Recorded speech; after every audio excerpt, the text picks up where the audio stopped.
নমস্কাৰ বন্ধুসকল, আপোনালোক সকলোকে পুনৰ এবাৰ স্বাগতম জনাইছোঁ আছামছ ক্ৰিকেট নিউজ ইউটিউব চেনেলটো। আৰু এই চেনেলটোলৈ আপুনি প্ৰথমবাৰৰ বাবে আহিছে তেনেহ'লে চেনেলটো ছাবস্ক্ৰাইব কৰি বেল আইকনটো দবাবলৈ নাপাহৰিব, যাতে আহিবলগীয়া ভিডিঅ'ৰ সকলো ধৰণৰ ন'টিফিকেশ্যন অতি সোনকালে লাভ কৰে। বন্ধুসকল, আমি আগৰ যি দুটা ভিডিঅ'ত আমি IPL 2022 চনৰ বিষয়ে আলোচনা কৰি আছিলোঁ আৰু আগতীয়াকৈ 4টাকৈ টীম গৈছে। আপোনালোকে যদি সেই দুটা ভিডিঅ' চোৱা নাই এতিয়ালৈকে, মই লিংকটো ডিছক্ৰিপশ্যনত দি দিম, আপোনালোকে চাই ল'ব। আৰু আজি আমি দুটা টীমৰ বিষয়ে কথা পাতিম আৰু এইটো পাৰ্ট 3 হ'ব। সেই দুটা টীম হৈছে ৰাজস্থান ৰয়েলছ আৰু কলকাতা নাইট ৰাইডাৰ্ছ। সেই দুটা টীমৰ ভিতৰত কোন তিনিজন খেলুৱৈক একেবাৰে টীমত ৰখাটো সম্ভৱ আৰু বাহিৰ কৰি দিয়া কোনো ধৰণৰ সম্ভাৱনা নাই, সেই বিষয়ে আমি আলোচনা কৰিম।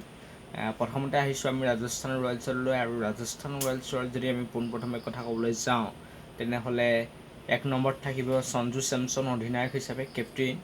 আৰু 2 নম্বৰত যদি মই কথা ক'বলৈ যাওঁ জোফ্ৰা আৰ্চাৰ, তেখেতে এইবাৰ খেলা নাই, কিন্তু তথাপিও তেখেতক 2022 চনত তেখেতক ৰিটেইন কৰিব। আৰু যদি 3 নম্বৰ খেলুৱৈজনৰ কথা যদি আমি ক'বলৈ যাওঁ জৰ্জ বাটলাৰ। আৰু এইবাৰ আহিছোঁ আমি কলকাতা নাইট ৰাইডাৰ্ছলৈ। আৰু কলকাতা নাইট ৰাইডাৰ্ছৰ যদি আমি কথা ক'বলৈ যাওঁ, মই অধিনায়ক পোনপ্ৰথমে ক'ব বিচাৰিম অধিনায়ক ইয়ন মৰ্গন। আৰু ইপিনে 2 নম্বৰত মই ৰাখিব বিচাৰিম সুমন গিল। আৰু 3 নম্বৰত ৰাখিব বিচাৰিম বৰুণ চক্ৰৱৰ্তী। বন্ধুসকল, আজিৰ ভিডিঅ'টো ইমানেই আছিল। আৰু পাৰ্ট 4 আহিছে, তেনেহ'লে চেনেলটো ছাবস্ক্ৰাইব কৰি ৰাখিব, যাতে কাইলৈ সেই ভিডিঅ'টোৰ ন'টিফিকেশ্যন নপৰে। Thank you so' much.